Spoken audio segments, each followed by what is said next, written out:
darkness, my old friend. I've come to talk with you again. That was so sad. The way I just went from turning the temperature down on the ring light as I was singing that song. The sound of silence. Let's do it again. Hello, darkness, my old friend. And the light. I've come to talk with you again. Wow. That's sad. I'm in a sad mood today, guys. What's going on, you guys, and welcome back to another video. And today we're going to be taking a look at another scary story. Now, hopefully my camera works this time. I don't know what happened. It was like I was recording and I was talking to you guys and stuff. And then I noticed in the viewfinder I wasn't moving. It was actually a little creepy. And I get up, I go over there, I start messing about with it. And even though I'm behind the camera, it looked like on the viewfinder I was still sitting in the chair like this. I was just frozen. It was weird. And then suddenly I just got this feeling to go. And look at that. That right there, guys. I don't know what's going on. Ever since I've had this, things have been going on. Including technical difficulties with my camera. This is scary, man. But anyway, guys. You know what else is scary? This story I'm about to tell y'all. So this story is called The Thing. And The Thing is a story that I've read before, I think, many, many years ago. I'm pretty sure I've read it. It sounds familiar. I might not have made a video on it, but I've definitely read it. And The Thing is a scary story about two young boys who see something horrible in a cornfield at night. It is based on a Nova Scotian folk tale in the book Blue Nose Ghosts. A version of the story appeared in the book Scary Stories to Tell in the Dark. But enough of the jibber jabber. Let's jump right over to the story.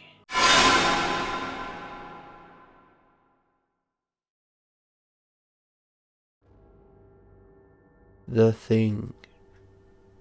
There were two young boys named Trevor and Will. They spent most of their summer vacation hanging around town, looking for things to do. One hot August night, the boys were sitting on a fence by the main road. There was a cornfield just across the road. Suddenly, Trevor spotted something in the field. In the darkness, it was difficult to make out, but he thought it looked like some kind of weird animal. He nudged his friend and pointed in the direction of the strange-looking creature. Will said he could see it too. He wasn't sure, but the mysterious thing seemed vaguely human. The next thing they knew, the thing was gone. The boys craned their necks and scanned the fields with their eyes. Out of the blackness came the thing. It slowly walked over to the edge of the field before disappearing again. Trevor and Will looked at each other, puzzled. "What was that?" asked Will. "I have no idea," replied Trevor. No sooner had he said that than Trevor felt a clammy hand on his shoulder. He turned around and found himself staring directly into the hideous face of the Thing. He let out a yell of terror and surprise. The rotting skin on the Thing's face was coming off in places, revealing the bones underneath. For a moment, it just stared silently at Trevor with its dark, sunken eyes. Then, it suddenly grabbed a hold of his arm. Trevor felt its fingernails dig into his flesh as he wriggled out of its grasp. The two boys leaped off the fence and ran down the road screaming in horror. They didn't stop running until they reached their homes. They tried to tell their parents and friends about the thing that they had seen that night, but nobody believed them. When Trevor woke up the next morning, the scratches on his arms were still there. After a few days, they got worse and worse. Trevor got sick, and his parents took him to see a doctor.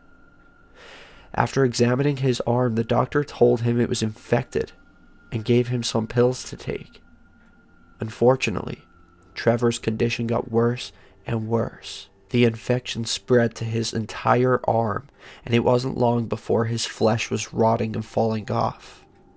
He was taken to the hospital, but no matter what the doctors did, no treatment seemed to work. The infection spread throughout his whole body. Trevor was confined to bed and started to waste away.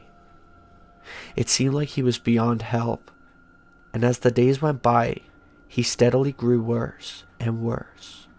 His anguished parents could only sit at his bedside and cry as they watched their beloved son slowly rotting away before their eyes.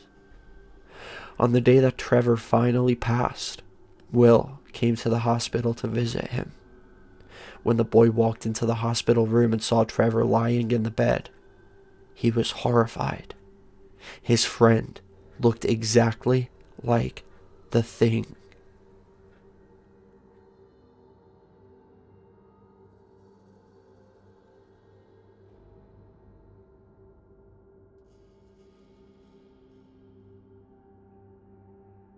Wow, that is a yikes from me. But there is a little inaccuracies here and there. I'm pretty sure if this kid had an infection in his arm and the infection was spreading and it was not responding to the medication in the hospital, I'm pretty sure they would just cut his arm off and save his life. You know, they wouldn't just let it spread throughout his entire body and let it kill him. But this does remind me of like leprosy. And it reminds me of that scene in It, the first chapter. I think it was the first one, the first movie, It, when the leper comes along and like tries to get Eddie, and it's like all gross and infected, and there's like all kinds of like drippages coming out of its nose and its mouth, and it's nasty, man. You can just tell it's like that's exactly what I was picturing while listening to the story, was just this like the leper from It. That's basically how I was imagining it. But overall, I thought it was a pretty good story. But that raises the question, what do you think this was? Do you believe that this was at one time just a human? Because this is the theory I have. They said it looked like a human, but it was just badly infected and its skin was rotting and stuff like that. Maybe, I have a feeling it was a leper, and maybe he was so ashamed of, like, maybe he hated being in public because people would stare at him and pick on him and whatever.